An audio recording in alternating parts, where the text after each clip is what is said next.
I don't think it's out of the realm of possibility that has 2,000 rushing yards this season. My MVP is going to be. I mean, he's just too good. He is clearly the best defensive player in the league.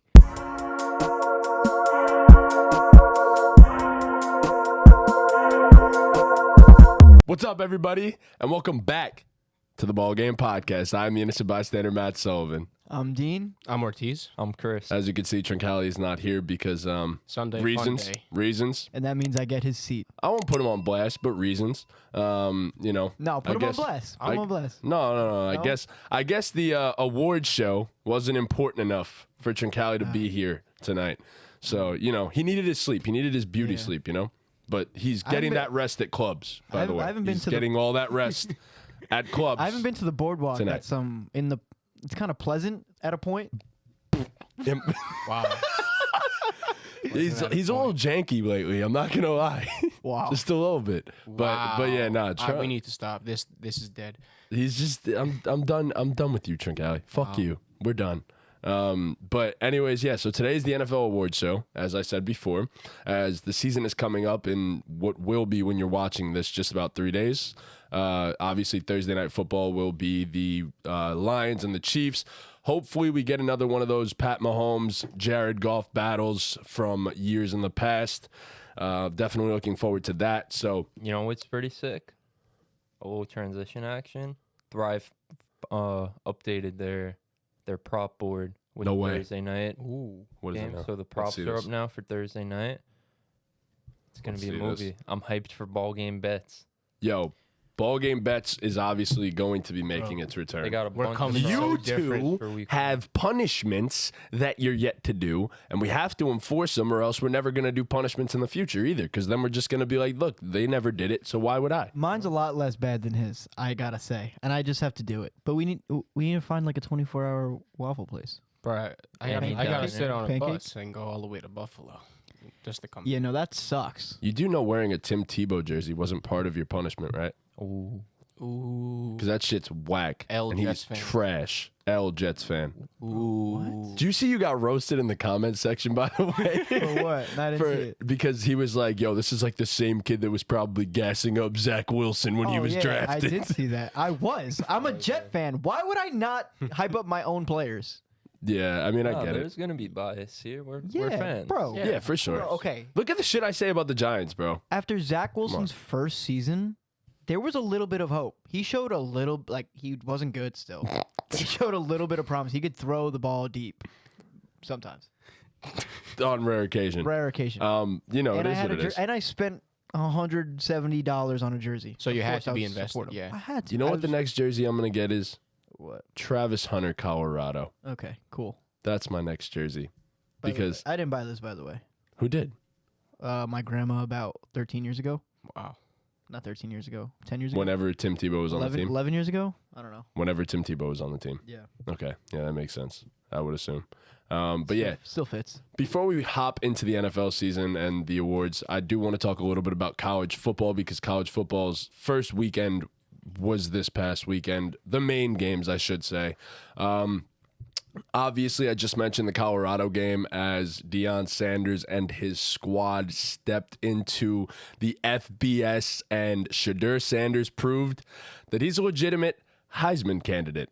Crazy enough. And not only him, but another one who plays both sides of the football and had 128 snaps last game. I think it was close to that. And that was 129. Jesus that's so Christ. dumb. 129 snaps in Travis Hunter. The guy played both ways, and his only comparison in all of sports at the current moment is Shohei Ohtani. It was pretty absurd watching him. At football at that high of a level to do what he did is nuts. I can't think of another player. I mean, I guess maybe Jabril Peppers, but even he didn't even come close to those kinds of snaps. He wasn't playing those kinds of snaps. No, not at all. He wasn't playing those kinds of snaps. It's crazy because I said it in the chat when we were talking about it. I said that there's no way this is sustainable, and there's no way he does this for the entirety of a season. Your body's going to break down. There's just no way. Well, at what point is it just irresponsible to play a player that much? Do you know what I Especially mean? knowing that he has like as bright of a future as he does. Right. I mean, you don't want him to miss out on money getting drafted and things like that. Like, he's not making money yet. He well, is. there is an He is. He is. He is, but not real NFL money. You're not guaranteed anything right now. So how worth it is it for you to play 120 snaps in the game? To me personally, I'm not. If I'm him, I'm showcasing that ability maybe the first couple games and saying no, I'm playing DB the rest of the year and call it a day. It probably was just to show him off, to show that he could do that, and then it's going to be Deion's first game coach. Yes. He wanted to make us, bro. He's playing the national championship runner-up. Yeah. Your first game. Like, Exactly. Not to mention that this was not a scrub team at all. This was TCU. Granted, they lost a bunch of starters this past offseason, obviously to the NFL draft and stuff like that, but this was against the team that was ranked 17th. Like, regardless, they were still a highly ranked team in the nation, and Colorado looked dominant at points. Their offense couldn't be stopped, but their defense couldn't also stop much either. But Travis Hunter was one person that if he would throw it at him, he was either deflecting it or that pick in the red zone was crazy. it's just nuts because, like, it's one thing to do what he did, to play 129 snaps and It's play another both sides of the ball. But, like, it's another thing to be extremely effective at both. Like, Bro. he was the best corner on the field. It's insane. And he was probably the best receiver on the field, too, Yeah. for the entirety of that game. He Playing had- against a team in TCU with a bunch of high-level Yep. recruits. He Yeah. was the best corner and the best receiver for the entirety of the game. And he dropped it, like, he dropped a deep ball, He too, that did. would have increased his stat line even more. He dropped a touchdown. Yep, he definitely Like- did. It was insane. Like, it was actually crazy. 100+ yards receiving and then like 4 pass deflections and a pick. It was a ridiculous game. He was clearly exhausted at certain points in the game, as one would expect from someone who's playing every snap. But man, what a performance. And then all the other Heisman candidates this weekend showed out. Your guy Drake May had a great game, UNC. Calm. Very Just calm. collected. Very calm. The intermediate game was really strong. The short game was really strong. The run game was great for UNC. They look good. They look good. Caleb Williams also went off. Heisman favorite, going to be the #1 overall pick. It's a lock to the Arizona Cardinals at this point. And then, His receiver looks good too. yes, What's that kid's name? he's a true freshman, I think. I think there's one that's a true freshman over there. Zakaria Branch. I think that's the him. guy. Yeah, 2026 draft. Man, Yep. he's gonna be so good on my dynasty. True team. freshman. Do you guys see John Gannon's speech? I Yes, did not. I did see You I didn't see actually it? still have not seen it. Oh man! But I heard about it on Twitter, rough. so How many of you took the bus? It was rough. I saw the comments on Twitter, and I was like, "What is going on?" Did you have a fire in your stomach? oh, I'm looking for Jesus. killers. Oh Jesus! It Yeah, Christ. just it like was didn't even rough. make sense. That I was like, that was the speech. It was like me was it giving. actually? It was Like, like if I actually, gave a speech that- to an NFL like, team, like actually. mad monotone and shit. who here took the bus? Raise your hand. That was that ass if I was an NFL coach. no. You're talking to a room of millionaires, homie. Yo, it's bad. They're gonna be really bad. Like, I don't even know. Caleb Williams is destined to be a Cardinal at this point. I don't even know if he's gonna want to sign with the team. He's gonna pull a fucking Eli Manning at Joe this point. Cruz was telling me that today. We were talking about that actually.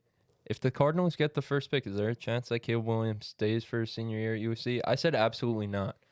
When there's generational money on the table, you could be the first overall pick, like you go, right? I don't think there's a chance that he goes back to USC. I don't think there's a single chance that that happens. But I think there's a chance that he pulls an Eli Manning and he's like, "I'm not playing with your team. Like, I'm just not going to do it. I refuse.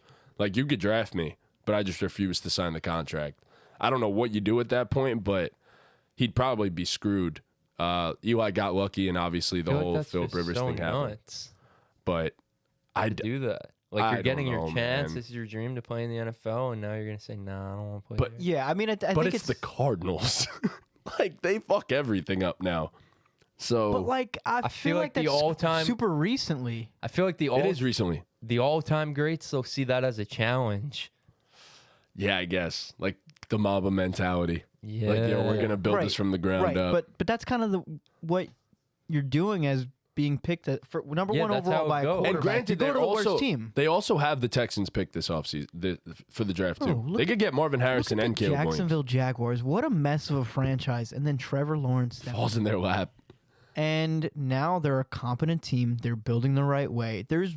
it's not all bad. The guy could change it all. When you Right. get that generational quarterback, it changes everything. Bro, for the course of your watching the franchise. film on Caleb from the game, it was so Patrick Mahomes-esque, but more athletic. Like, it was terrifying. Yeah, it's like it seems like we can't give people the Patrick Mahomes comp because of who he is. You're and not how supposed good to. He is, but like that's the only comp you could give Caleb Williams.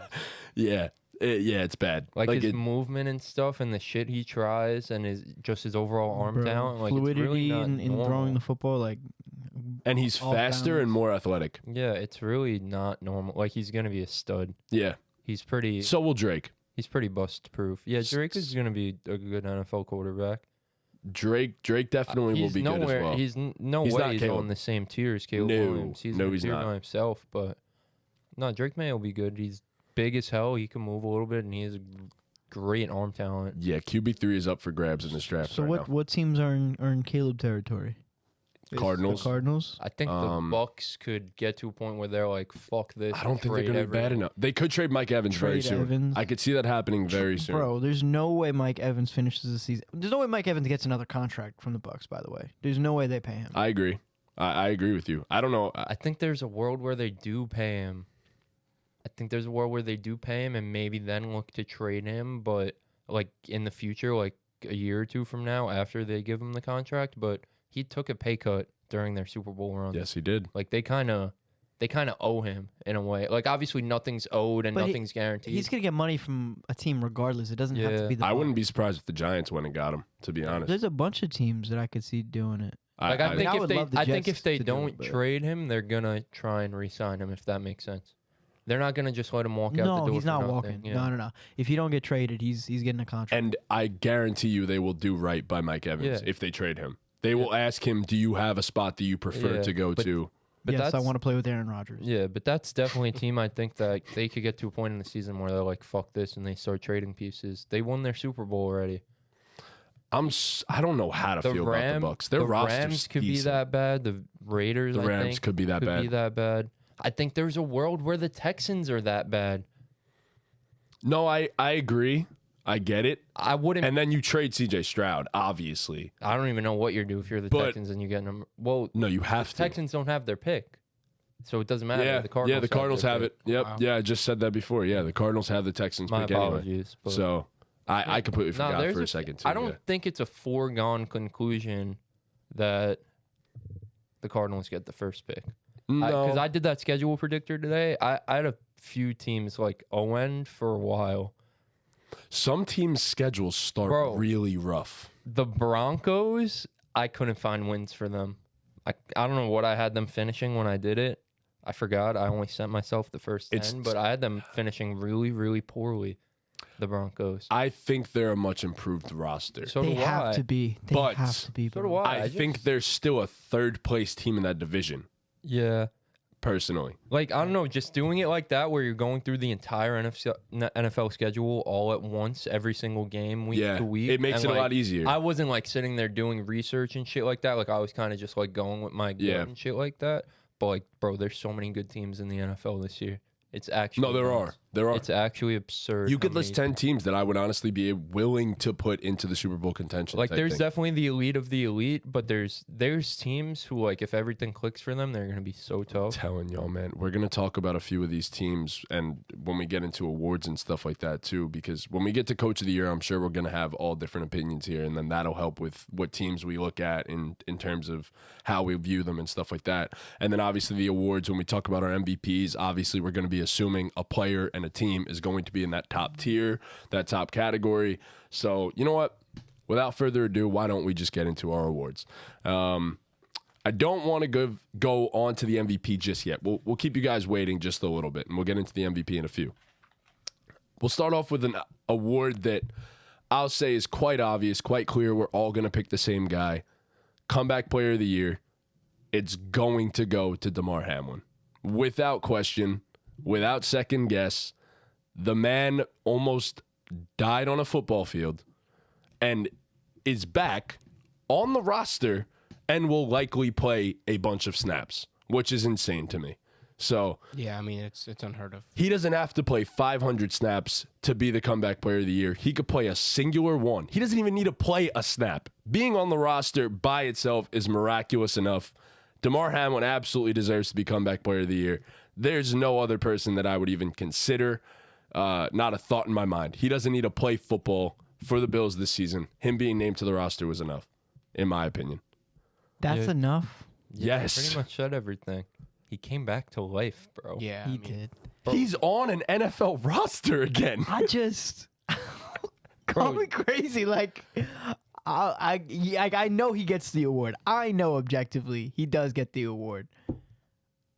You guys are looking at me like I'm like No, I know but what you're continue. gonna say. Like, it kind of sucks for us as fans that obviously it it's sucks that we fucking- know what happens. Right, it's great that Yes. obviously Like, the Damar script is Hamlin out. Like was- I want to see yeah, somebody I get it. really like turn up the season and like they had an injury. Win- and, like, and win win the award with their actually play go on the out and win field. that's the what I'm award that's, to play on the that's field. what I'm saying. There's nothing against Damar. He should have his own award. You know? Yes. The Damar No, Hamlin yeah. award. I Like, honestly, guys aren't just that's what- dying that's on the what I'm field saying, every like- fucking week, Dean. like I wish it wasn't the way it was.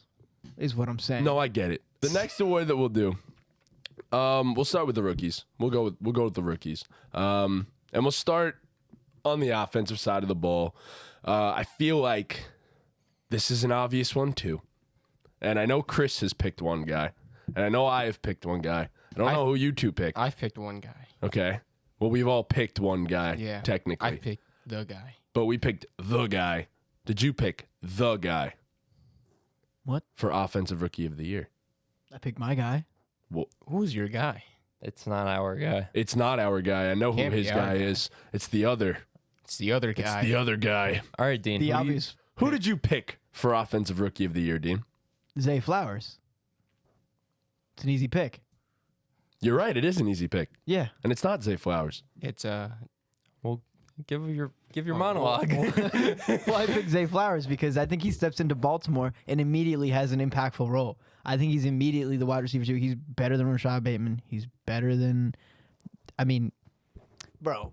I feel like by the end of the season, he could be more impactful than Odell Beckham Jr. as well. No, I, At his I, old I age, think he's coming off better an right now ACL. than Odell. That's Yeah. what I'm saying. And Lamar heading more towards a pass-heavy scheme, I think it'll only do well for him. He is explosive with the ball in his hands. He doesn't need to grab a deep ball, bro. He runs a slant, and he you know, Yeah. he can make a guy miss. Have you seen some of the videos of him in camp? His like burst and his start-stop ability Sick. is on like a route running is complete great. next level. The only thing that I mean, his play style is like it's okay, so it doesn't really matter too much. It's his height. He's what 5'8". He's 5'9". He's 5, which is a stretch. It looks like honestly, he looks really tiny on a football field. He's 5. Yeah, he's 5'9".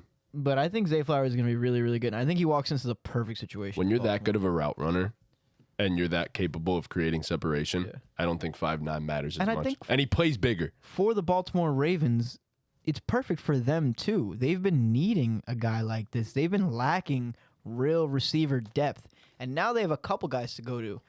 And Zay Flowers gives them the kind of I think he's going to be a star in the league. I think he gives them that star, but I think he gives Lamar that cushion, that guy he could rely on game in, game out. And I think having a veteran like Odell Beckham in the wide receiver room is only going to do Zay Flowers good. Yeah, he's the second target in that offense, I think, going in to the season. I think he starts as the third, but yeah, I think Okay. by the end of the season he ends up moving up. That's fair. Yeah, okay, I'll spoil this. I had him as my dark horse, offensive rookie of the year. I have him as both. That's But- my guy. Really? You just have him as both. That's He's what I'm a picking. lock to win That's the what I'm award. picking. That's what I'm picking. He's a lock to win the award. How much would you put on that right now? would you put money on Zay Flowers. Zay winning? Flowers winning offensive rookie of the year? I guess, yeah. Okay. Okay. Sure. All right, cool. Well, Okay. the guy that's going to win offensive rookie of the year is Bijan Robinson. And you know what, Chris? That's your guy. I'm going to give the floor to you on this one. Bijan Robinson, my son, my seedling. He's going to be the best running back in the NFL this season. He's going to be number one. He's going to lead the league in rushing yards. He's going to be extremely efficient, a bunch of touchdowns. Here's why. Very simple. The Atlanta Falcons in 2022, they ran the ball 559 times. That ranked first in the NFL. They had 2,718 rushing yards. That ranked third in the NFL. Their yards per carry, 4.9, 4th in the NFL. Their EPA on rushing downs was .0004. They were one of 5 teams with a positive rush EPA. They ranked 4th in the NFL. Their run blocking grade, according to PFF, was 1st. They have an elite offensive line. Number 1. They have a scheme that is going to run the ball and run the ball efficiently. Now you're adding a generational prospect. Prospect. Bijan Robinson last year at Texas, 1,500 yards on over 6.1 yards per carry and 18 touchdowns. He was extremely efficient in college. He's going to come to the NFL and continue that trend. You know, Bijan's not particularly great at one thing. He's not like a McCaffrey who's an elite receiver or Derrick Henry who is an elite bruiser, you would say. But Bijan, I mean, he has the speed, he has the footwork, he has the strength, and he has the receiving ability. I'll say he's elite at footwork, forcing missed tackles. That is the elite skill for Bijan Robinson. His footwork, his elusiveness, his like strength on the first tackler is all elite. His breakaway speed, although he didn't time like insane on the 40-yard dash, he did well. He didn't time insane. On the field, it's a completely different story. In college, his breakaway speed was on another level. Bijan, in my opinion, will like clear the rest of the field in Offensive Rookie of the Year. I think he's close to a lock for 1,500 plus rushing yards if he's healthy, to be entirely honest. And yeah, I mean, I think it's going to be incredible. I think it's going to be 250 plus rushing attempts. I think it's going to be 80 targets in that range. I think it's just going to be a season where he's going to be in the same breath as a Zeke. I don't know if the 80 targets is realistic. Maybe 60. 60 is definitely realistic, I think. Because they won't have the volume for it. Joel, when we had Joel on the show, he did get me thinking a little bit. I just posted that Falcons clip, so I watched it back a few times, obviously, editing and stuff like that. But you have a guy like Cordero Patterson who, like I was mentioning before, he is elite at one thing. Yep. He's an elite receiving back. So, and again, like Tyler Algier is also no slouch, but I really don't expect him to eat away from Bijan. The guy that I would expect to eat away from Bijan is Cordero in the passing game, just because of how elite he is as a receiver out of the backfield. So 80 targets might be a little I think 60 is realistic. Yeah. 60 is a realistic number for him. Can you explain EPA for me? So it's expected players over average. I was actually reading about exactly what it is, but it's expected players over average. I think even people listening haven't heard EPA. Expected points over average. Added. There you go. Hold on. You guys could talk while I. Okay. So it's kind of just a stat that, like, per play, on a per play basis, like, how many points are you adding to your team? Pretty much. So they're adding 0.004 points per running attempt. Per rushing attempt, which is pretty significant. So, and it's based on like where you are on the field, what down and how much to go. Yes. And then if you're running a pass or play. So like the closer you are obviously to the end zone, you're more expected to score and shit like that. So that like alters it and stuff like that. So it's very like to the point. Obviously, like any stat, it has its flaws, its shortcomings, but it kind of just gives like an overview on particular things. Like let's just say the Miami Dolphins drop back EPA last year. So that gives me kind of like an overview of how efficient they were in plays where Tua dropped back. You know what I mean? So you said the Falcons were top 5, like not top 5. They were one of 5 teams. One of 5 teams with a positive number. Yes, that's pretty impressive.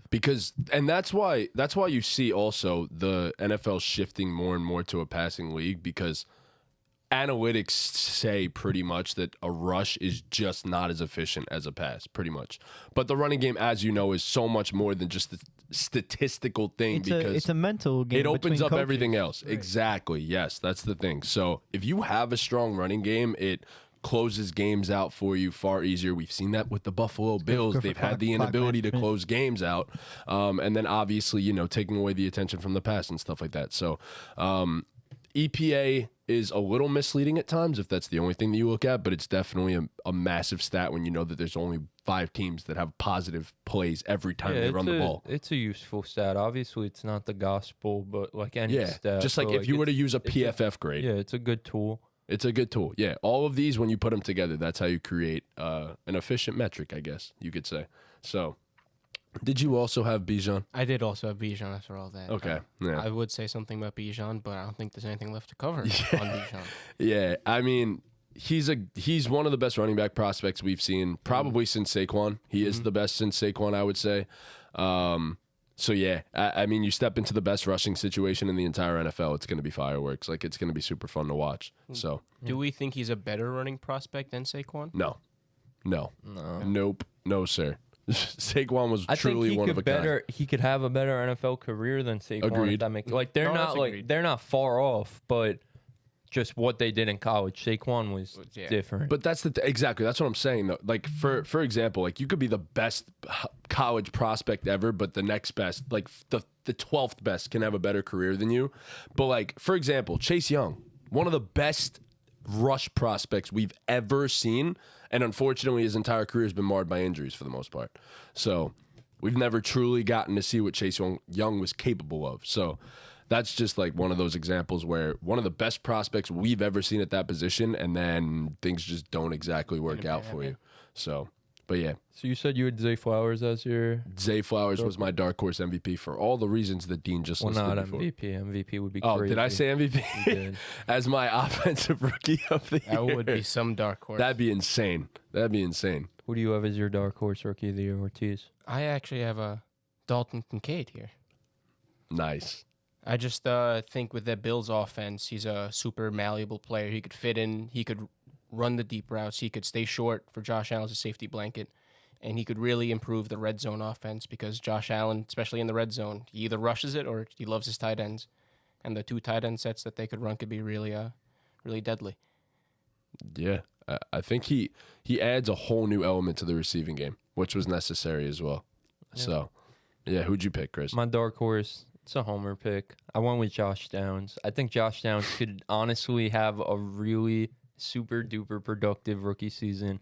I wouldn't predict him to be the best rookie wide receiver in terms of production, but there's a reality where that happens.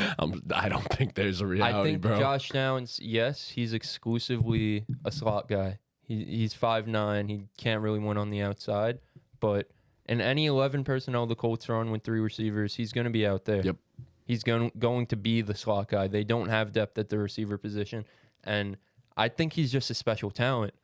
I know we talk about the Zay Flowers of the world, the Jordan Addisons of the world, even JSN when it comes to These are all guys that we route could running. have mentioned for this award, yeah. for route running. But I think Josh Downs is right up there with those guys. I think he's an exceptional route runner. I think he can make people miss in the open field. He has the ability to make big plays after the catch, and he has an underrated contested catch ability. You know, he'll go up and make a play happen in the red zone. I think that's kind of everything you want in the typical slot receiver in today's NFL. You want them to be able to win with their routes. You want them to be able to do stuff with the ball after, and if they need to, go up there and make a catch. He looks a lot to me like Kadarius Toney, honestly. I think Kadarius Tony's bigger. I think Tony's bigger. Tony's more special after the catch, but I think Downs is a better route runner than Tony. I would give you that, yes. But that would be my comp for Josh Downs. And then he's playing with a rookie quarterback. The rookie quarterback, you know, yeah, sometimes they struggle to target the slot in the middle of the field, but you're always going to need that guy who gets open. You know, you're going to need to develop. Anthony Richardson is going to need to develop that rapport with someone where it's his go-to guy who I could trust to get open. Why can't it be Josh Downs? Yeah. We're yet to see who it's going to be. So it could be. But I think it's Alec Pierce, oddly enough. I think it will I think be. Josh Downs is a better player than I love Alec Josh Pierce. Downs. Potentially. Yeah, I mean, I'm not that. it just scares sold me on with Alec with a Pierce. guy that slight of frame at the wide receiver position. But I mean, look, like what is he, like 170? He's around 170. Yeah. I mean, look, we saw Devontae Smith do it, and he's even smaller. But yeah, I mean, Josh Downs is definitely capable of it. But Zay, He didn't grade Zay's out the as man. a great He's the athlete, man. Josh Downs. He didn't grade out at the combine that No, well. he didn't. But like, But that doesn't matter all the time. yeah, he's a football player at the end of the day. Exactly. He's a damn football player. If you can run routes, bro, that doesn't always show up in your 40 time. So yeah. All right. And then we go to the other rookie of the year, the defensive rookie of the year. And I guess I'll get us started. I'll throw my pick out there. Let me pick up my phone. I picked Jalen Carter for obvious reasons. Yeah, so the Eagles, right? The best defensive front in all of the NFL. And then you just decide to throw the best defensive prospect, arguably in the entirety of the draft, straight into there, right? So how much attention are they really going to pay to a guy like Jalen Carter when you have to worry about Brandon Graham, Fletcher Cox, Josh Sweat, Hassan Reddick, all these guys? You're not going to be the one facing double teams. And if you're going to leave Jalen Carter in single one-on-one blocking situations, you're not in a good spot. I think Jalen Carter's going to wreak havoc. I think there's going to be no attention paid to him, and I think we're going to see that him falling to 9 was actually the biggest steal of the entirety of the draft. So the Eagles are scary, man. Yeah, it's terrifying. My only fear with Jalen Carter is that he's not going to see enough snaps compared to another guy who might win the award. I get that, but he's inside where there's less competition for the Eagles. And if he was an edge, I'd feel differently. I think his snaps are going to be so efficient and so Exactly. valuable. I think he definitely that's my pick, by the way. That's who I have winning the award. I agree. The same one. I think Jalen Carter's way too good to have been picked at 9. The Eagles got away with one picking him at 9. I think it was an absolute steal, like you said. He shouldn't have fell that far, but obviously off the field things happen. So the Eagles just get better. The rich get richer is basically what happens. Yeah, even if he gets 55% of the snaps, I don't need him to get 70, 80. If he gets 50 to 60% of the snaps, how efficient those snaps are going to be is going to be ridiculous. Yeah. So I agree with you, Dean. That's the thing.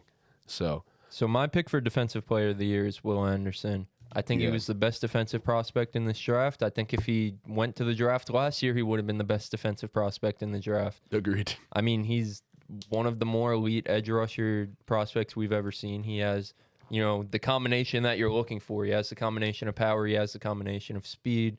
He has all the moves in his bag. In 2021, he was 6th in the Power 5 in sacks with 12 sacks, 4th in hurries with 45. Everyone was saying last year he could have been the number 1 pick last year. This next year, he led the Power 5 in sacks. He was tied for first place with 14, and he was 2nd in hurries with 36. So this guy could get to the quarterback. He's going to wreak havoc. I just think his raw numbers will be more appealing to the eye than a guy like Jalen Carter, if that makes sense. I think he'll have the sack numbers, the pressure numbers, all that fun juggle. Another thing about Will that doesn't go spoken enough is the fact that he's a great edge setter too against the run. Like that's an underrated aspect of his game as well, which allows him to always be on the field. But I think he was actually like the highest graded player in the preseason, or one of them, with Jalen Carter actually right there too. But yeah, no, those two were the clear-cut top 2 in this draft in terms of defensive players. He would have been the number 1 overall pick had he declared the year prior. In no way, shape, or form would anyone have thought that Aiden Hutchinson was a better prospect, even though Aiden is elite, he's great, all that. But Will is just on another level. Like, he is on another level. I agree. Jalen Carter and Will Anderson is going to be a hell of a race for the Defensive Rookie of the Year, though. So who's everyone's dark horse? I'm curious to hear about this one. I have Deonte Banks from the Giants. Good shit, Dean. Let's go. That's mine. So Deonte Banks is, super physical. He's fast. He just didn't put up the numbers you would like for him to have put up in college. But I think he's going to translate well to the NFL given his technique and his physical ability. I think he's going to be able to keep pace with other NFL receivers and NFL speed, and he's going to be able to hold his own. He's pretty, from the tape I watched when we were doing the draft stuff, he's pretty well-rounded. There's really not many flaws in his game. His football IQ is pretty high. He comes into a system where they desperately needed secondary help. He's going to immediately walk in and be a starter. I think he's going to have the snaps. He's going to have the opportunity to prove himself. And I think the Giants are the perfect spot for him. I think that's my dark horse guy. Since that was my pick as well, everything you just said is 100% true. And the reason that college statistical production wasn't all the way up there is because of the fact that no teams were really going to throw at him all that much. Yeah. So he's elite. He actually is one of the most athletic players in NFL history. I'm pretty sure his athletic score at the combine was quite literally like a 99 or something like that, which is up there with guys like Darrelle Revis and stuff like that. So He's on another level athletically, physically. He's 6'1", like 205, which is huge for a corner. He's great at tackling. He's so good in run defense too. I love Deonte Banks. I think he's able to step in. I'm not saying he's going to be sauce, but like I think he's going to step in and be like a legit showing out as a number one corner from day one. Let's get things straight right here. Sauce did what he did last year, and now I see comparisons of other rookie corners and other players. He's sauce. Oh, he's sauce. He's going to step in and be sauce. What we saw Sauce do as a rookie last year is not to be repeated every year. That's not going to happen. I hope it happens. I hope Deonte Banks is that good. But do I think that's going to happen for every rookie corner that steps in? No. Agreed.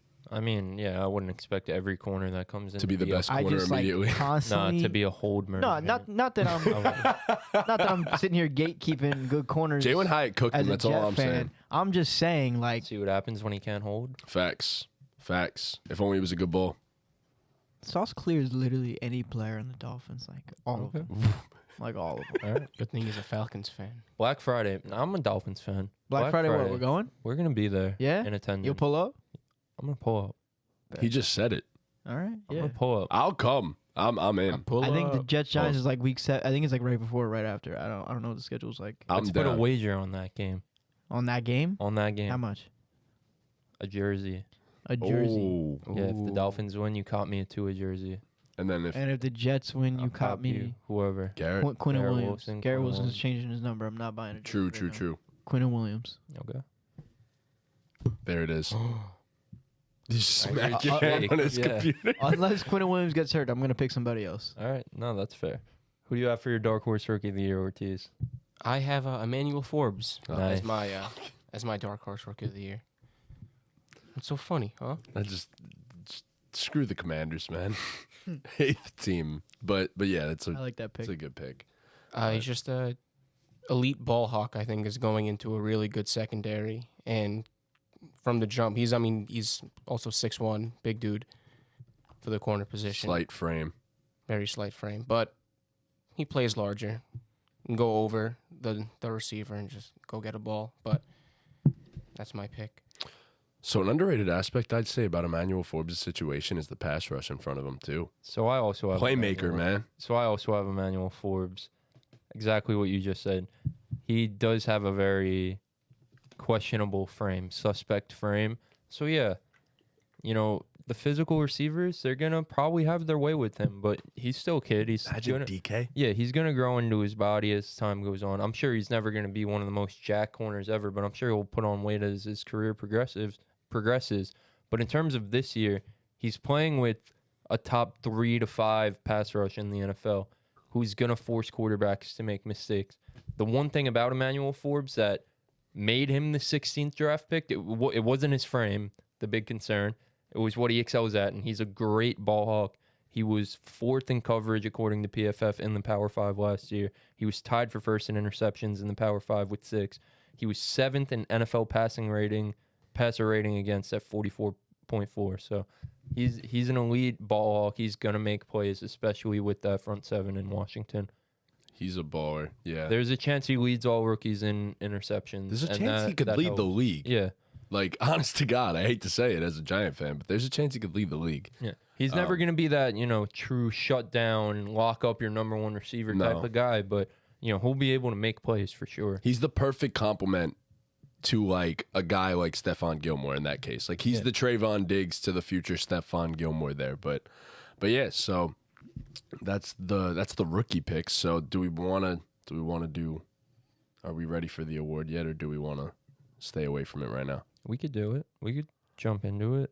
Or we could do offense and defensive player of the year. You know what? Let's do that first. Team, why don't you do the intro, bro, for the offensive player of the year? These are our 2023 Offensive Player of the Year predictions. Yeah. Cool. All right. Who you got? Go ahead and get us started.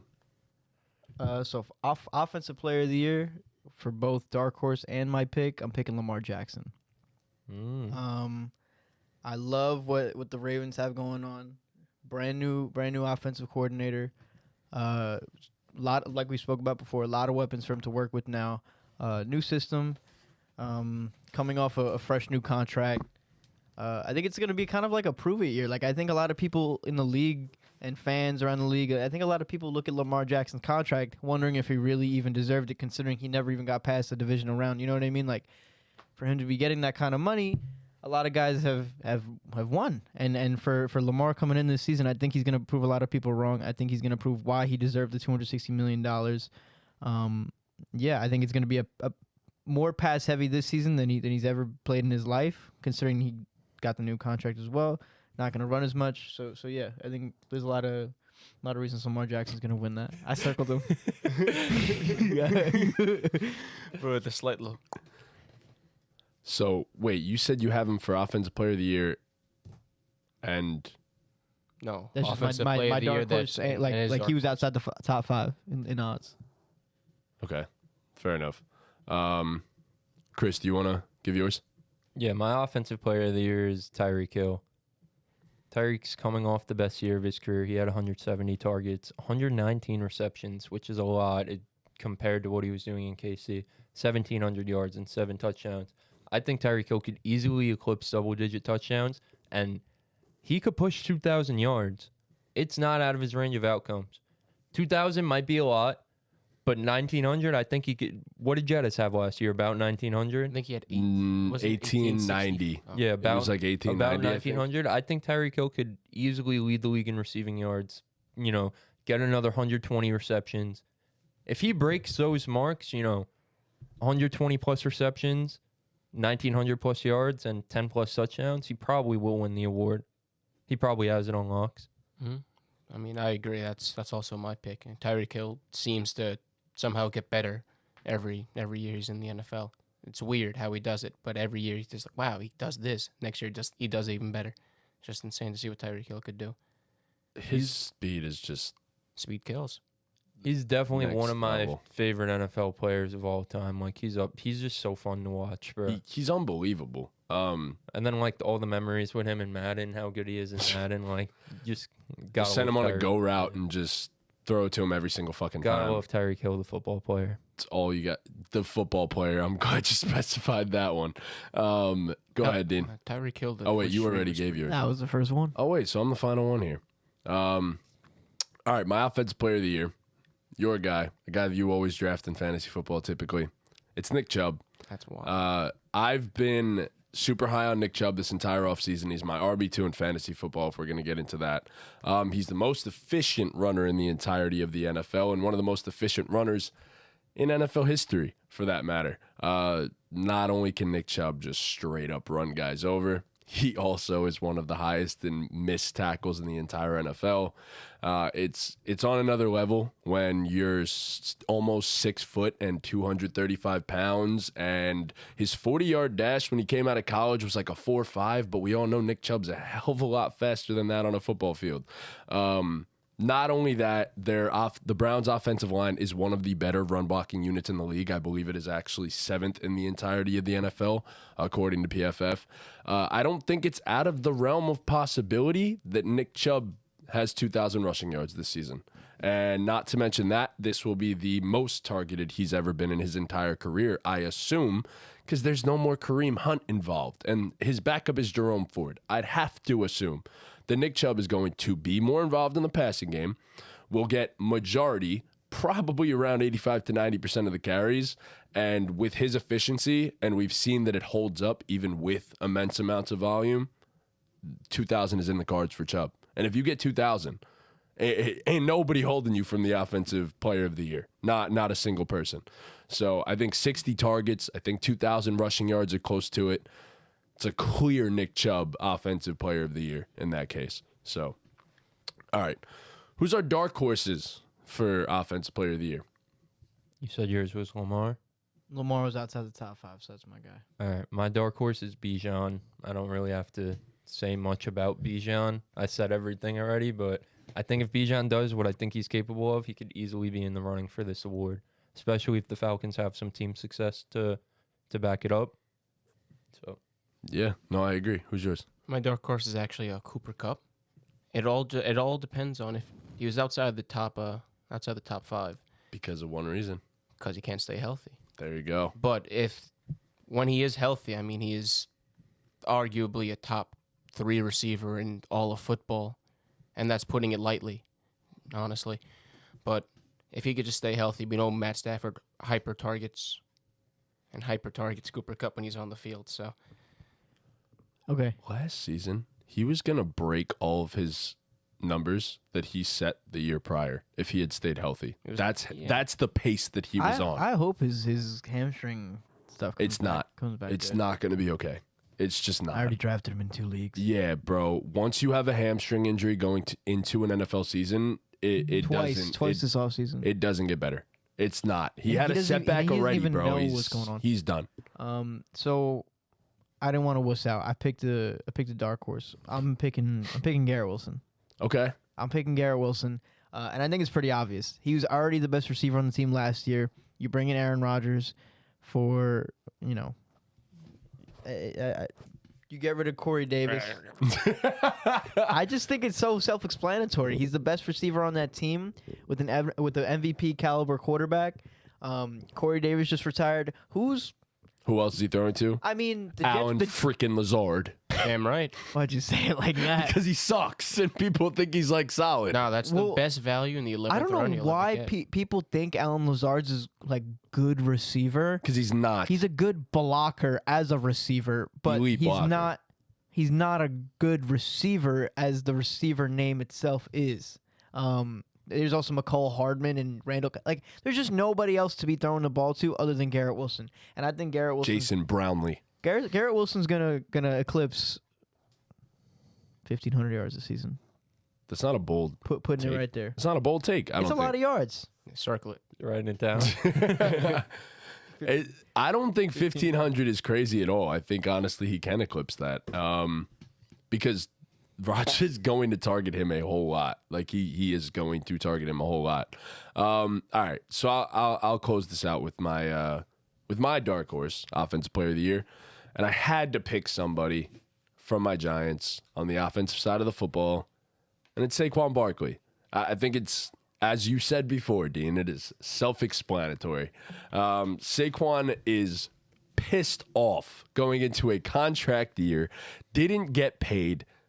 And I'm going to be honest, I'm not the guy that would want to be on the other side of Saquon Barkley running the football when he's angry. So not only that, obviously the Giants receivers are rather underwhelming. They've improved this offseason, but they're not yet elite.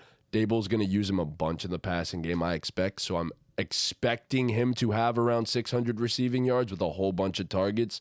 I think the running aspect is going to be a lot different this year. Obviously, Saquon is usually a big play threat every time he touches the ball, but he's also had bouts of inconsistency throughout points in the season. I think that won't be an issue this year. I think the run blocking will improve for the Giants offensive line. I think he averages close to, if not 5 yards per carry, and I think he ends up with around 1,500 rushing yards and 600 receiving yards. 2,100 total yards. I think that's good enough to get you a little bit of an offensive player of the year there. So he's the engine, and they all go as he goes. So Saquon Barkley for offensive player of the year. All right, let's move on to the defensive player of the year. So actually, Dean, let me just ask you a question real quick. I get the Lamar Jackson pick. I felt like I couldn't go for a quarterback for Offensive Player of the Year because the whole point of the award is kind of just the non-quarterback award. Even though there are quarterbacks that get the award, I get it. But I just felt like I couldn't. It was just...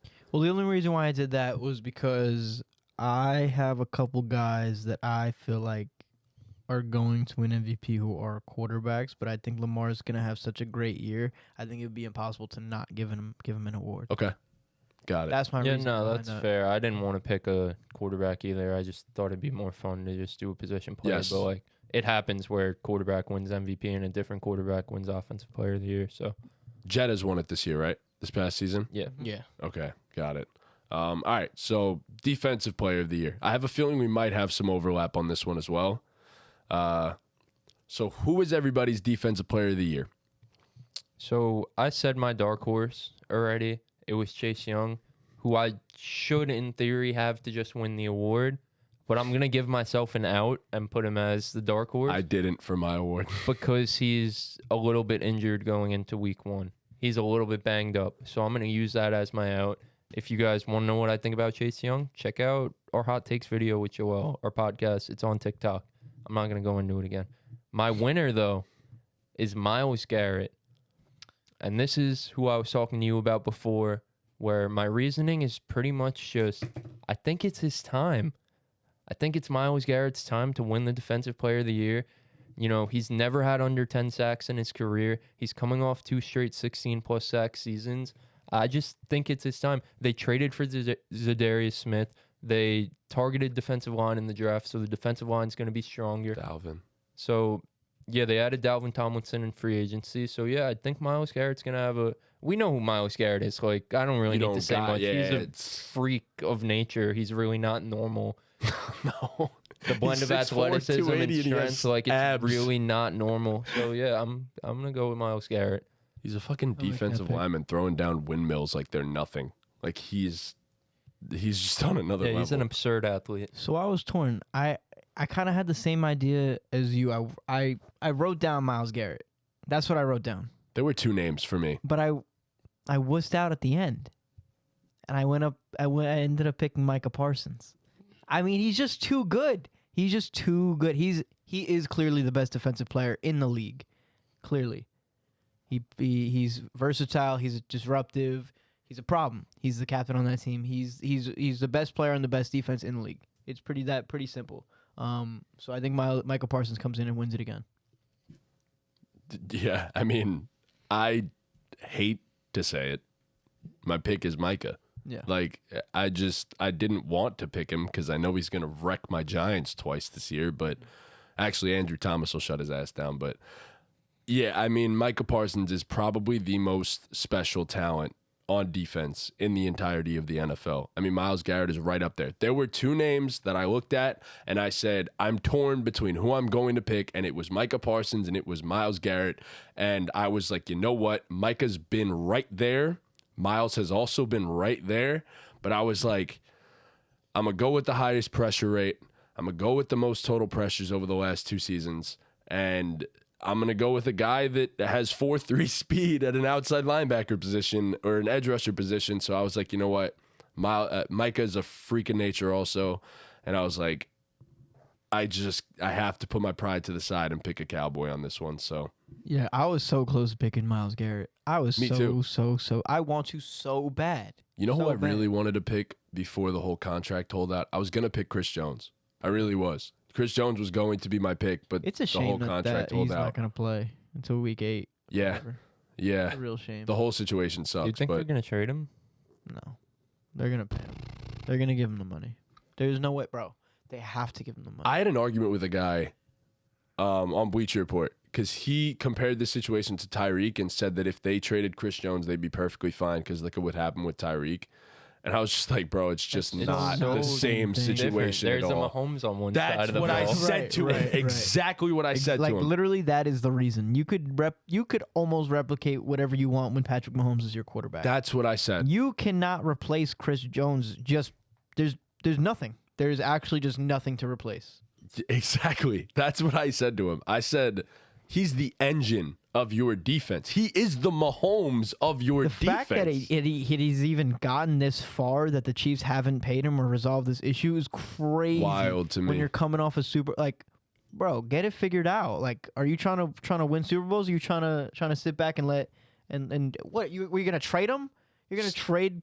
It's what's so going much on? easier to replace the production of a great wide receiver, elite, when you have the best quarterback we've arguably ever seen. It's not even close to the same thing. But not even on Chris the same Jones is the stratosphere. Mahomes of your defense. Right.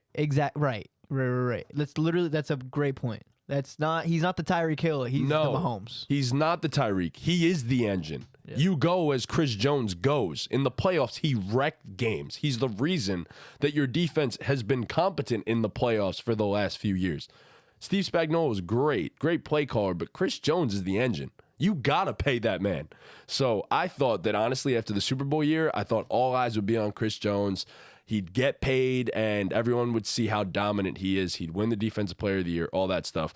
But I had to back out because of, obviously, the whole situation with the contract holdout. And Michael Parsons is just that guy. So Ortiz. I what also do you had got? Micah Parsons. Yep, figured that. I figured Yeah. it was 2 names. Yeah, he's on another level. Micah's different, bro. Micah's just different. It sucks that I'm gonna have to deal with that man for the next like 10 to 15 years, but it is what it is. There's really so many dominant edge rushers in the NFL right now. Yes. That like could all make a case for this award. We didn't even mention Bosa and Watt. Nope.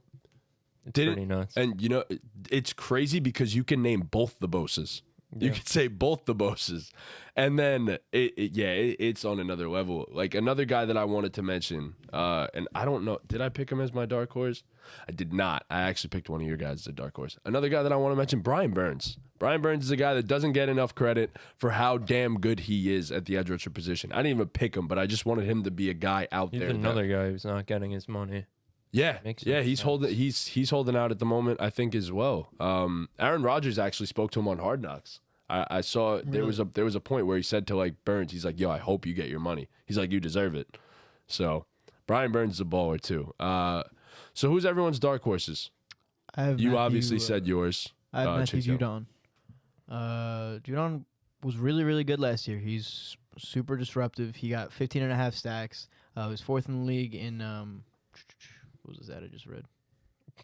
Total pressures. He was 4th in the league. He had 41. He's one of the better D linemen in the league. He's a captain on that. He's the best defensive player on that Patriots team in a tough division. Hopefully he takes another step up this season. That's why I picked him. I don't know. He's a dark horse. He is. Yeah, he's great. He's a great player. Chris, you said yours. But Mike is going to win the award. Just putting it out there. Probably, yeah. Who you got? So, I guess I had a brain fart. I had no idea about the Chris Jones hold-up situation. So my super dark horse is Chris Jones coming back after Week 8 and winning. That's insane. That's an And insane That's a dark horse pick right there. That is about as dark horse as it gets. Exactly. Guy misses 8 games and then says, "Fuck it, let me win Defensive Player of the Year." Damn right.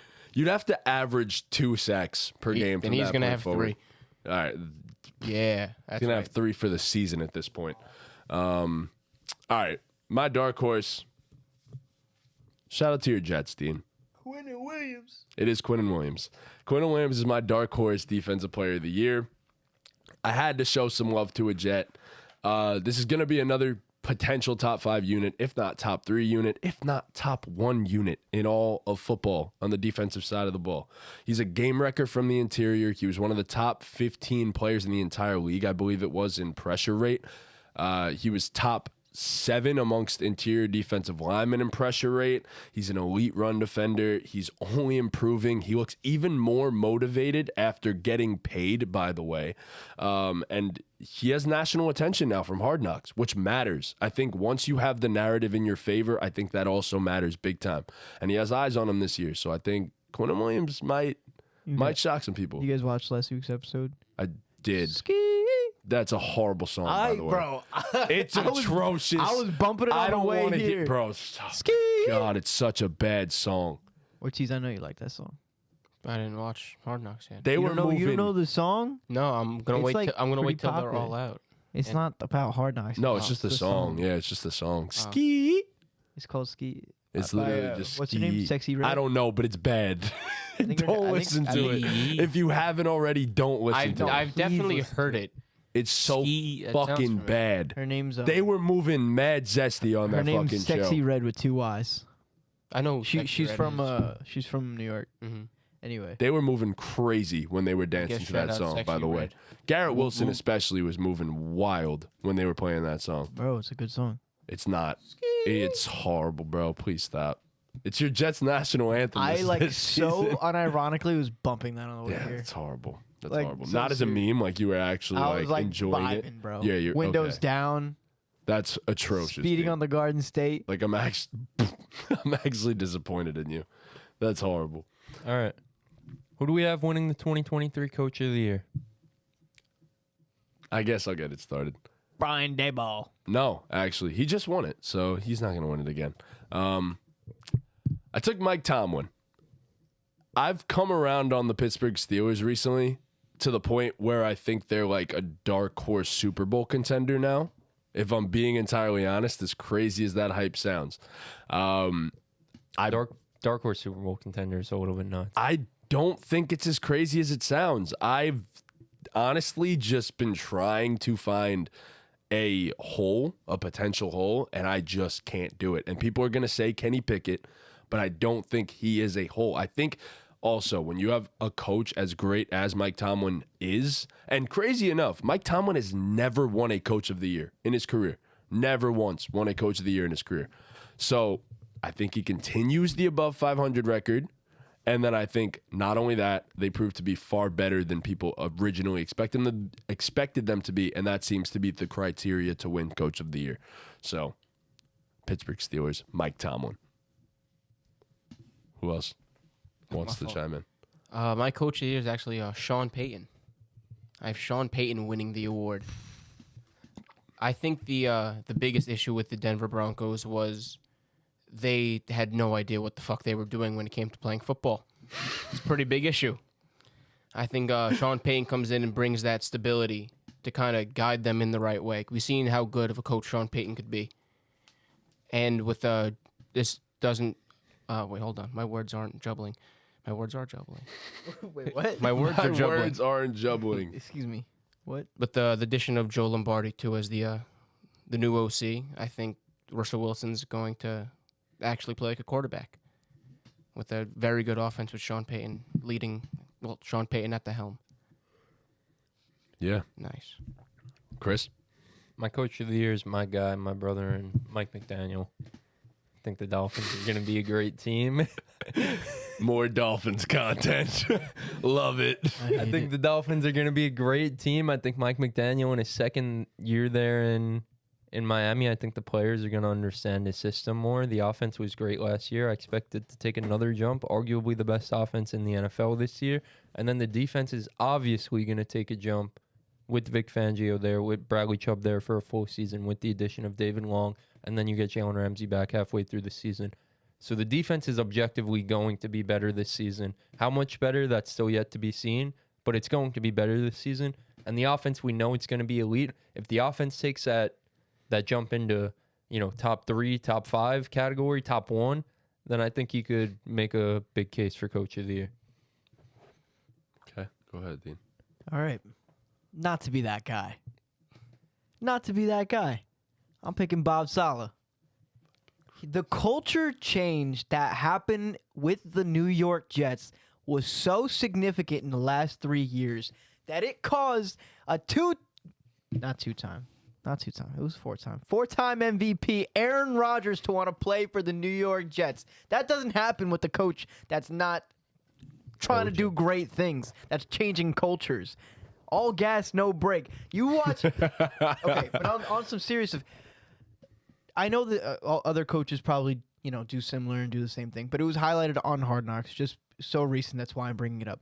He held his players to such accountability. He is not afraid to call his dudes out for what things are. There's a scene in the show where, well, it's not a show. This really happened. They were sitting in a conference room, and he was like, receivers are great, quarterback's great, defense is great. Offensive line, y'all suck. He called them out on their BS. He said, we can only go as far as y'all can take us. And Bob Saleh was completely right. Everything he's been doing for the past 3 years, building culture, building the team, taking a defense from the 28th ranked defense to a top 5 defense, that's all Robert Saleh. That's his scheme, drafting the guys that he needs to make that happen in terms of D-line. That's his baby, making things happen. Look at the depth on that defensive line. It's crazy. I mean, that building the roster is not him, but I think his vision. His vision is coming to fruition, and I think it's, bars. I don't need that. Continue. But yeah, no, I mean, I think Robert Saleh has already done such a great job with the Jets. I want to say like you two picking your homer teams, pretty much. I guess is. But those are two legit candidates. No, they are. They are. I agree. You know who my dark horse is? I don't think we were supposed to have a dark horse. We weren't, but it's okay. My dark horse, Arthur Smithington. Yeah. Okay. Yeah, no, I could see that. You know who my dark horse is? Ron Rivera. Oh my God, he's just picking all his teams. You know who my dark horse is? It's gonna be Brian Dable. He's gonna win it back to I back. hope my Sam Howell jersey gets here by Tuesday so I can wear it on the podcast. That's It's gonna be crazy. sick. That's insane. He really bought a Sam Howell jersey. Wow. Respect. That's okay. He bought his boy. It's gonna be sick. The black one, right? Yeah. Fire. The black one is fire. It's gonna be I will say freaking that. Sick, man. That is crazy. All right. So I think we're done with those major awards. I think we move on to The one and only. the single most important award in all of football, and that is the most valuable player. So, who is everybody's 2023 NFL MVP? Ortiz, get it started, bro. My MVP is going to be Jalen Hurts. I have versatility is very big thing with me. I'd always been pushing versatility when it comes to elite players in the NFL. And Jalen Hurts is the best of both worlds as a quarterback, especially with this Eagles team. A defense who some people have said has regressed a bit, but still going to be a top 10 at floor, a top 10 defense in the NFL. And Jalen Hurts didn't play a lot of fourth quarters in last season simply because they were beating the shit out of teams, to put it quite frankly. And I think Jalen Hurts is going to come in with a chip on his shoulder because we know he steps up when the lights are at the brightest. We've seen throughout the Super Bowl. Yeah, no, I agree. Jalen Hurts is he's one of the top 3 MVP candidates right now. So, Dean, you wanna go? Is this gonna be another homer pick right now, or? No, my real pick to win MVP is going to be Josh Allen. As much as it pains me to say, actually, I don't have much problem with the Bills. I kind of just hate the Dolphins and the Patriots. The Bills, I kind of like actually. As weird as it is to say, their roster's great. I think I mentioned it last time we spoke about the Bills. There's no pressure this year. There's no. I mean, there is expectations, but not as high as it's been as soon as last year. They're not the favorites. They're not the favorites. He can come into the season. Siri, you don't want to hear me talk about this. Anyway, yeah, no, I think it's a perfect opportunity for Josh Allen to really come through and build into this player that he's been building up into the last few years. He's going to be the best quarterback in the league this year. Chris, who you got? So my pick for MVP, a lot like your offensive player of the year pick, Dean, because it's the same guy. My MVP is Lamar Jackson. I like it. I mean, you pretty much said everything there is to say about Lamar Jackson, but he got paid this offseason, so he's secure with his financial situation. He also had such a big financial situation and dispute that this is, like you said, this is a prove-it year for Lamar. He wants to prove to everybody that he was worth the money he got.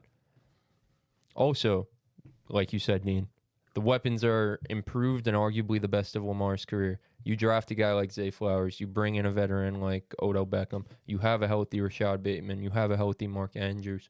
You even, brought in some depth with a guy like Nelson Aguilar, who's okay as your fourth receiver. Like, it's not a bad option. And then you bring in Todd Monken, who was OCing at Georgia, who led very, firepower-led attacks through the air. So we're all going to expect Lamar to throw the ball more. And an interesting stat I pointed out about Lamar was he's, I think we've all been pushing this, that Lamar has improved as a passer as the years have gone on. We just haven't really been able to fully see it on display because his seasons have been ending short due to injury. But in the short sample size since his MVP, Lamar has improved as a passer. And last year before he got hurt, he had a 5% big-time throw rate, which was the highest of his career. And what a big-time throw is, according to PFF, is a pass with excellent ball location and timing, generally thrown further down the field and or into a tighter window. So the highest percent of his career was with big-time throws. So I expect that to continue with the added weapons. And we know what Lamar could do on the ground. That's honestly just a bonus at this point. But I expect him to easily have the best passing year of his career. And I expect the Ravens to be a great team. 100% in agreement. I did not pick Lamar Jackson because last week on our hot takes video, I said a certain hot take, and I picked a certain guy to win the MVP. And I'm 100% backing that today. my MVP pick is Justin Herbert. And I think Justin Herbert is due for by far the best season of his career and due for the best statistical season in the entirety of the NFL this season. So I have a million notes about Justin Herbert because there were so many, 3 pages worth about Justin Herbert alone. I won't get into all of that, but No, please do. So The floor is yours. So there is a whole lot working in Justin Herbert's favor. So last season, obviously, a whole bunch of injuries caused Austin Eckler to be the primary target. His yards per attempt dropped, plummeted. His touchdown percentage plummeted. And all of these players that they work to add this season and all the players that are going to be healthy this coming season. We talk about a guy that they just added in the first round of the NFL draft in Quentin Johnston. We obviously get back a top 10 pass blocking offensive line when everyone is healthy, and that is backed by PFF. So, Rashawn Slater, elite left tackle, one of the best in the entire league, missed almost the entirety of last season. He's now back. You have fortified most of the positions on the interior of the offensive line. You've gotten depth. They're now healthy. Zion Johnson, one of them. Cody Whitehair, another. The right side of the line is a place that we want to talk about being a weakness, but it's not, especially when you go back and you look all the stats and all the pressure numbers back that the fact that the right side of the offensive line for the Chargers is better than people think. Okay, so to give you guys an idea of just how bad it was for Justin Herbert last year, he had a 3.5 touchdown percentage. 3.5. The NFL average is 4. Justin Herbert's first 2 seasons, he was at 5.2 and 5.7. So, if we took his touchdown percentage from his 2 previous seasons and took about a 5.5 touchdown percentage, you prorate that over the 699 attempts that he had last season, and you're at 44 touchdowns. 44. Now, I don't think it's out of the realm of possibility that Justin Herbert can have an even higher touchdown percentage, one of the top in the league. And the top in the league last year was Brock Purdy, and it was a ridiculous number because he didn't play the entirety of the season. But the next highest was Patrick Mahomes, who, guess what, won the MVP. And that was around a 6% number, close to that. And if he had Patrick Mahomes' number, he'd be throwing 49 touchdowns. And I think it's even entirely possible that Justin Herbert has even more than that. Another stat, Justin Herbert had 0 rushing touchdowns last season, not 1. He played with a torn labrum in his left shoulder and broken rib cartilage for the entirety of the season almost. So, crazy enough, Justin Herbert's rushing production will now improve as well. So, this is a team that when you go back, you obviously need success for the MVP race. I think this is a team that if they stay healthy, on average, MVPs win around 12 to 13 games. I think it's entirely in the realm of possibility that they win 12 to 13 games this season. So, I think Justin Herbert is the guy. I think all of his numbers will improve. And even with all of that being said, he still had the most money throws in the entirety of the NFL and the highest completion percentage on pressured throws in the entire NFL. With all of those factors, with all those injuries, Justin Herbert's the guy. He's not just the social media quarterback. So there's my Justin Herbert rant. I love it. Nice, man.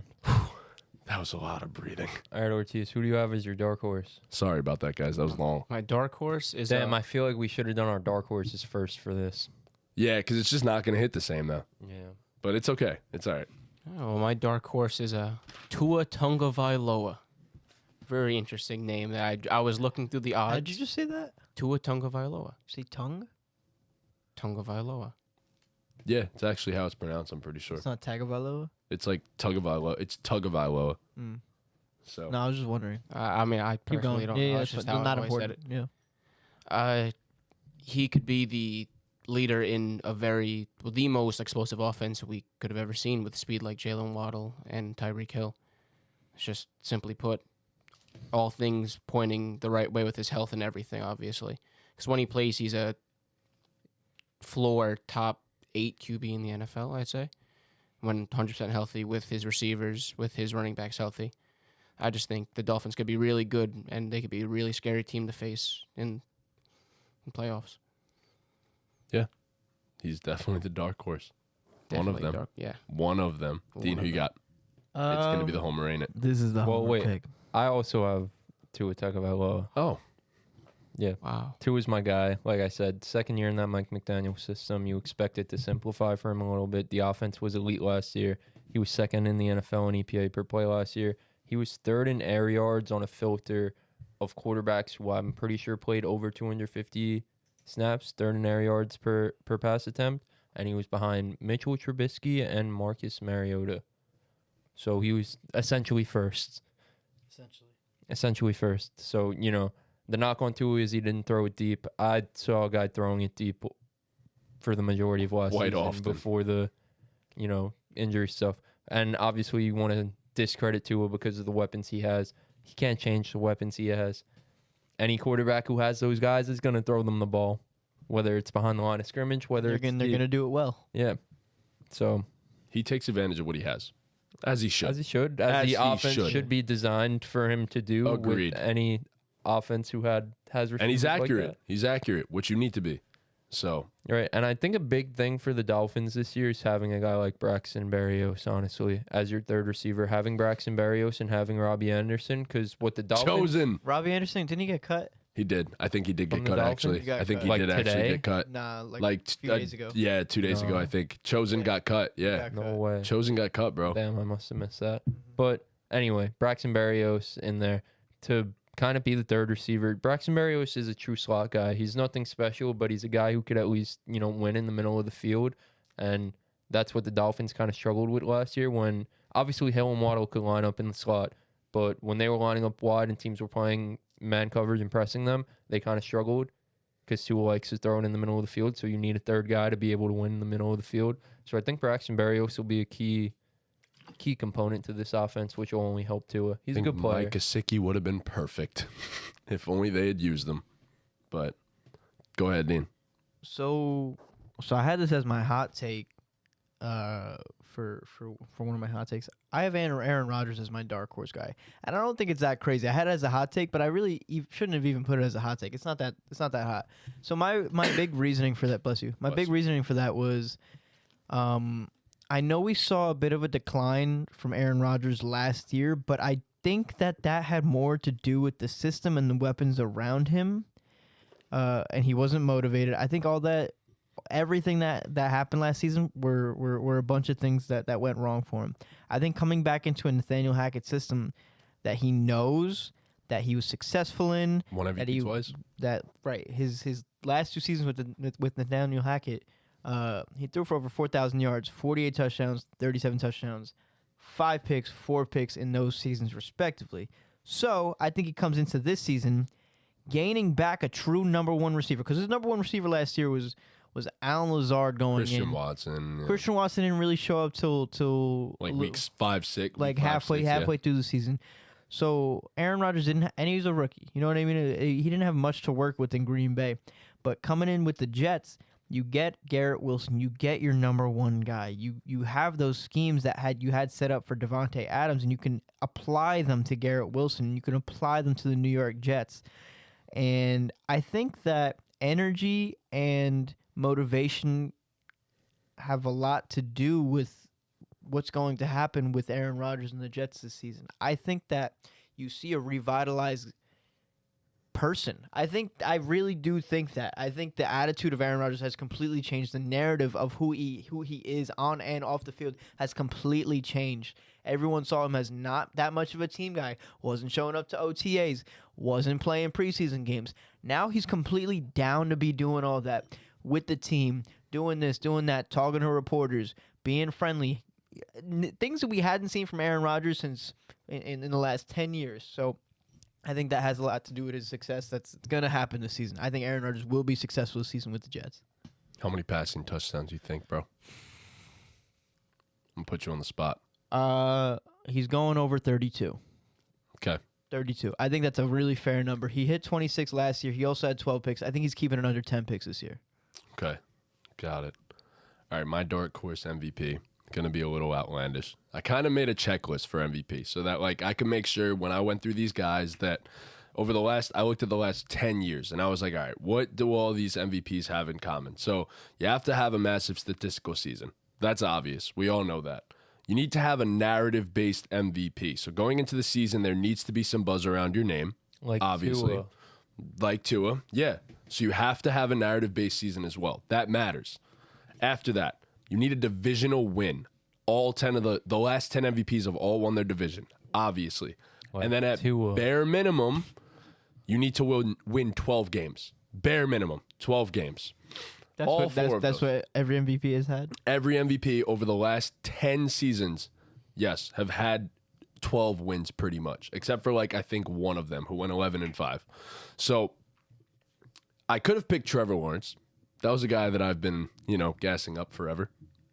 Picked the guy that they wrote off. They wrote him off, but he didn't write back. He won Comeback Player of the Year last year, and this is my dark horse MVP pick. It is Geno Smith. It is Geno Smith. That is my dark horse MVP. You know why? Because he's going to check all these damn boxes this coming season. He is going to have close to, if not more than 40 touchdowns. They just added JSN. They have a young offensive line that is only improving, so he's going to have statistical production. You have 3 receivers that, as Chris said, on a certain episode, the 3 receivers are going to have 1,000 yards this season. Who throws them the damn ball? It is Geno Smith. He throws them the damn ball. And not only that, DK Metcalf is going to lead the league in touchdowns. And who throws that guy the damn ball? It is Geno Smith. So I'm sorry to cut you off. No, I it's okay. really am. I know you're so excited about that. I'm so happy about this one. I just don't see it happening again. That's why it's called a dark horse. Whoa. You think it was a fluke? I think last season was yes, I think it was a fluke. Okay. I do think it was a fluke. Let me throw Do some I think numbers. he comes in the season and is bad? No, I think he's going to be a good quarterback. But do I think he's going to put up the production or numbers even close to what he did last season? No, I don't at all, actually. Okay. I agree with you too. Geno was my next guy up. So if you I'm don't not believe, hating. I'm just not a believer like you are. that's fine. But I'll make you believe, Dean. I'm going to make you believe right now because there are so many statistics that will back the argument. And here you go. Ready? You could throw around stats all you want. No. Because he was top 5 in almost every passing category last season in terms of accuracy. I understand last season he was great. That's what I'm saying. I know he was great. But How these many are guys have sustainable seasons things like that and don't carry it into the next season? Seasons like that. especially a quarterback. I just don't see him getting better at the age of what? He doesn't have to get. He 32, doesn't necessarily have to get 33. better. He just has to be more efficient. That's all it takes. It takes a couple of DK Metcalf red zone throws going into the end zone. It takes JSN beating a guy instead of having to only rely on DK Metcalf and Tyler Lockett. Now you have a third guy that was the best college football receiver just 2 years ago, in case we forget. So now we're talking about a 3-headed monster to where you rely on 3 guys who could potentially be a number 1 on multiple other teams now. So I'm not saying it's just Geno. I'm saying it's Geno plus 3 receivers who could be in the top 20 after Plus this coming an O-line. season. Plus a good offensive line, all that stuff. And it's not just the fact that these someone has to get them the ball. And Geno isn't a slouch, man. Last season he was top 5 in almost every completion percentage metric. He in deep balls, on pressured throws, play actions, and clean pockets. He was top 5 in the league on every single one of those and top 3 in most of them. So I think that Geno, obviously, yes, got all the credit in the world for the Comeback Player of the Year, but I think even at 32, is another level that he can reach. I really do. I think the statistical production is going to be there. I think the division's wide open. Nick Bosa is currently holding out for a contract. So the San Francisco 49ers, that defense, when he's not there, is not good. It's not pretty. So you're talking about a team that could lose the first couple games of the season because you don't have Nick Bosa. So any sort of slippage from any of these teams in that division, Seattle's right there. This is a Super Bowl caliber roster from top to bottom. No questions asked. He was on it before anyone else. I looked it over. I thought about it, watched some Geno Smith tape, and I was like, yeah, I was wrong. They're legit. I'm like, they are all the way legit. This team is quite possibly going to win the division. And I mean, look, keep an eye out for the episode that's coming up next, probably in a couple days from now, or tomorrow by the time you're watching this. We're going to go over all of our stuff. We're going to think about things, and then we're going to come back with any changes that we've made to our divisional leaders, any of the top teams that we think are going to be in the league, and we'll talk about all that We'll stuff just go through our final on a future standings. episode. We're gonna go through all of our final standings for the NFL season, our playoff picks and stuff like that. So keep an eye out for that one. I've definitely changed my mind on some of these teams for sure. So yeah, Gino deserves it, man. Gino's gonna be up there. I'm telling you right now, Gino's gonna be up there for that MVP race. So now as we finish awards, you made a statement, so I just want to ask you guys. So if you're the 49ers and Nick Bosa is holding out, you can't – contract negotiations are done for. There's no fixing things on either side. Are you trading him for Caleb Williams for the Cardinals pick? Why would the Cardinals I don't think the Cardinals have a shot at doing that one. I don't think they'd do that. They wouldn't think about it. They wouldn't even think about it. Like, they would call and... The value of that Caleb Williams pick is worth so much more than Bosa. Especially when you get a guy like that on the rookie deal. Yeah. Like, that's on another level. That's true. That's different. You can't replace that with... Especially because you trade for him, and now you got to pay him. Not only are you trading, like, arguably the first overall pick, now you got to pay him, too. So...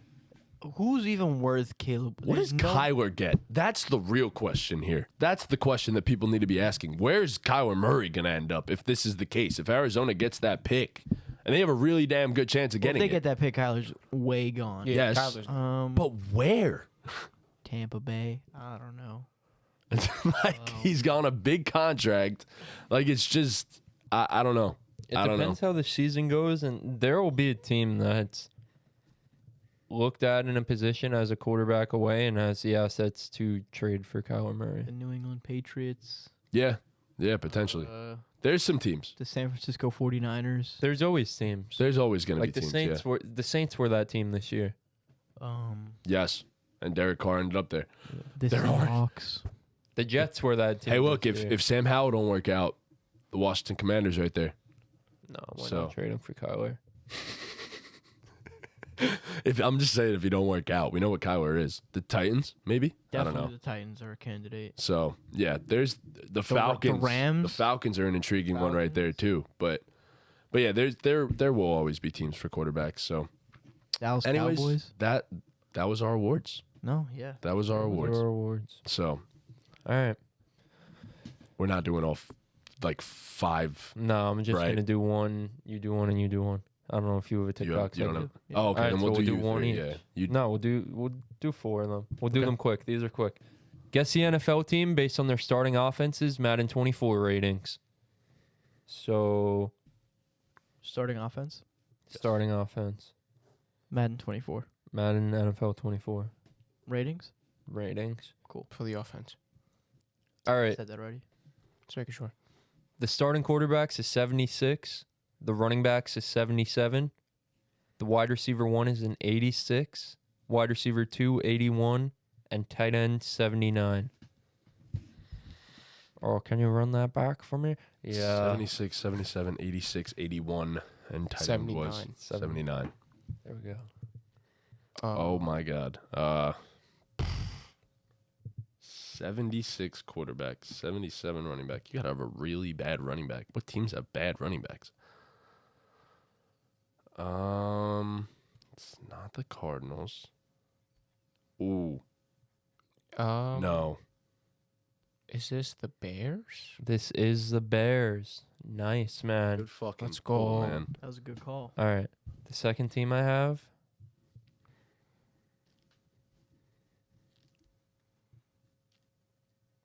The second team has an 86 overall quarterback, 90 running back, 84 wide receiver 1, 79 wide receiver 2, and 78 tight end.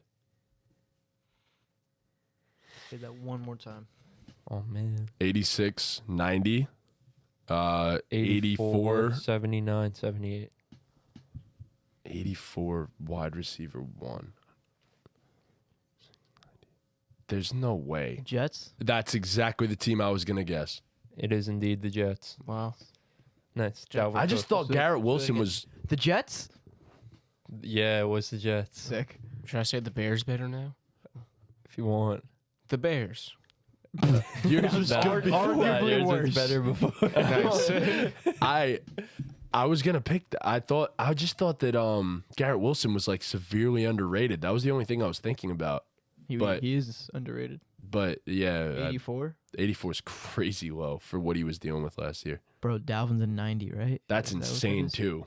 Brees Hall's like an 82. Madden sucks. Their ratings are atrocious. Might I just add? But go ahead, Chris. No, that was it. Oh, that was it. the end. Okay. What you got? You looked at your phone like you had another No, one. I'm just watching these guys talk about if they're drafting Michael Pittman or Jahan I'm Dotson. definitely not drafting Michael Pittman. Absolutely not. Jahan Dotson all fucking day. All right, you guys ready? Yeah. I guess so. Blind rank these offensive player. Oh wait, offensive. That was fire. Yeah, no. Mine's gonna take a long time. Oh, man. Oh. What? I'm just gonna skip it. Like fuck it. We'll Dude, save it for the next do, one. Do yours I now. have one. Go do yours. It's okay. Blind rank these offensive player of the year running backs based on their season stats. Good. Okay. Nice. Sure. Player A had 2,053 yards. Say that again. Player A, 2,053 yards, 6.1 yards per carry, 11 touchdowns, and 3 receiving touchdowns. 14 total. Okay. What? Player A, player B. Yeah. Okay. You guys good on player A? Yeah. And player B had 2,006 yards, 5.6 yards per carry, 14 touchdowns, and 2 receiving touchdowns. This is close. I guess that the first one is Adrian Peterson. The first one is not Adrian Peterson. I'm going to go with player B. I'm going with the more touchdowns. For sure. Two more touchdowns total. I'm gonna take player A. Efficiency. I think I'm going to take player B. I don't think that 0.5 extra yards per carry is worth 3 touchdowns. I agree. Well, Well, two two, touchdowns, yeah. including the receiving. Player A was Barry Sanders, and player B was Chris Johnson. damn. CJ2K. CJ2K. Uh-huh. Shout out to him. All You right. want to go for it, Dean? Sure. Blind rank these all-time QBs without knowing who comes next. Nah, you got to do that like either looking at me or into the camera, but not like these. Blind rank these all-time quarterbacks without knowing who comes next. Okay. All right. First, I have Michael Vick. So these are all-time quarterbacks. All-time. All-time quarterbacks. All Blind time. rank. Can 'em? I clarify? Sure. They've all No. within like Don't do that. Don't do that. Yeah, 'Cause don't we got clarify. we can't know. We don't know. Make it don't confusing. clarify. We want Yeah, to yeah, don't clarify. okay. because if you're gonna say they're all in the same like range, is that what you're No, gonna say? no. They're Oh. like years they played. Oh, It's semi-recent. All right.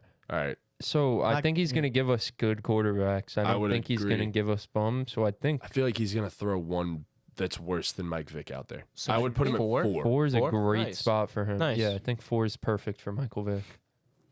Next is Ryan Tannehill. Perfect. Ryan Let's Tannehill. fucking 5. go. Ryan 5. Tannehill Okay. at 5. Next, I have Mark Sanchez. I mean, hey, I was so happy about the last one. Mark Sanchez went to an AFC championship. He did. He did. He's not better than Mike Vick. No, he's not. He's also not better than Ryan Tannehill, No. for being entirely he's honest. not. He's So not. 2? Fuck. All right, At let's this put point, just put him 2? at 1. Nah, I think 2 is nah, fair. 3. Put him at 3. Let's put Ryan. All right. Next, I have Andrew Luck. Well, Mark Sanchez. Mark is Sanchez. What was that? Next, I have Andrew Luck. Andrew Luck at 1. 1. Yeah. Okay. At last, I Fuck. It's going to be Tom Brady. have Colin Kaepernick. Oh. Jesus 2. Christ. Yeah, Colin Kaepernick Colin at 2. Kaepernick. Okay, so two. the official list 2. is Andrew Luck, Colin Kaepernick, Mark Sanchez, Michael Vick, and Ryan Tannehill. Some list we It's a got. fucking crime that we have Mark Sanchez above Michael Vick. That's terrible. Y'all should have known. It's horrible. What the fuck, man? Sorry. I'm pissed. That was not one of our better lists. I oh tricked my you. god. I tricked you. Yo, like, how would you actually? You would put Andrew Luck, Mike Vick. Probably put Vick over Luck. No, I would probably put Vick over No, Luck. no shot. You guys are fucking crazy if you put him over Andrew Luck. why? What like playoff success? I guess neither of them have playoff But success. what was Andrew Luck? What did Andrew Luck have? What do you mean? An early retirement. He was getting fucking demolished by his Right. offensive. Exactly. You know why he had an early retirement? Because his O-line was the worst thing I've ever fucking Michael seen. Vick also did miss 3 years of football. They ruined Andrew Luck. They fucking took away one of the greatest so we'll say quarterback you're right, talents whatever. ever. Andrew Luck, Michael Vick. Mark Sanchez. No, Ryan Tannehill. Ryan Tannehill, Colin Kaepernick. No. Kaepernick went to a Super Kaepernick Bowl. 3. Kaepernick Kaepernick 3. Kaepernick 3. Tannehill 4. And then Mark Sanchez 6. 5. Yeah. Honestly, at 6. that point. Yeah, but the longevity Sullivan of Ryan at 5. Tannehill's career is kind of impressive. Right? Not more than Colin Kaepernick's career. Bro, Colin Kaepernick's peak was crazy. Bro, Kaepernick was good for like 3 years. Yeah, but that's yeah, enough. but his peak was insane. Bro, he went to a Super Bowl. He was pretty insane. Yeah. I wanted a Kaepernick jersey. So Cap was begged my Cap parents was for a Cap him, jersey. bro. Cap was him. The lights he went was off him. that Super Bowl. He was. He made him turn off, Yeah. Yeah. and they lost. Nah, Cap was different back then. Shout out Beyonce. All right. I was gonna. Never mind. I'll save it for another time. Yeah, this is gonna take a little while, so we'll save that one for another time as well. So we've already already taken quite a while. So all right, well, you want to do your usual thing? Yeah. Shout out to our sponsors over at SeatGeek. If you guys don't know about... Nah, fuck that. Y'all know.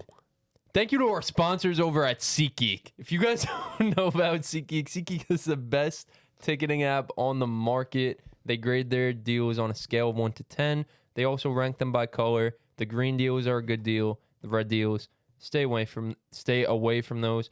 SeatGeek also hooked us up with our code, BallGamePod. If you use that at your first checkout, you get $20 off. Again, that is code BallGamePod for $20 off your first purchase. What's so funny? This kid just makes me uncomfortable. Just makes me uncomfortable. All right. I did Thrive already. You in the did do beginning. Thrive already. All right.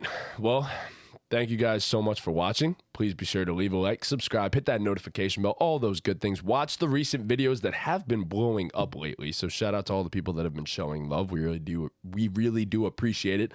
We're so damn close to 500. And we have about 4 days or 3 days when you see this video. Hit the goddamn subscribe button if you haven't already. So please get us to 500 before this NFL season starts. We'd greatly appreciate it. And with that, BallGame, BallGame, BallGame, BallGame, BallGame, BallGame, BallGame, BallGame, BallGame, BallGame, That was BallGame, BallGame.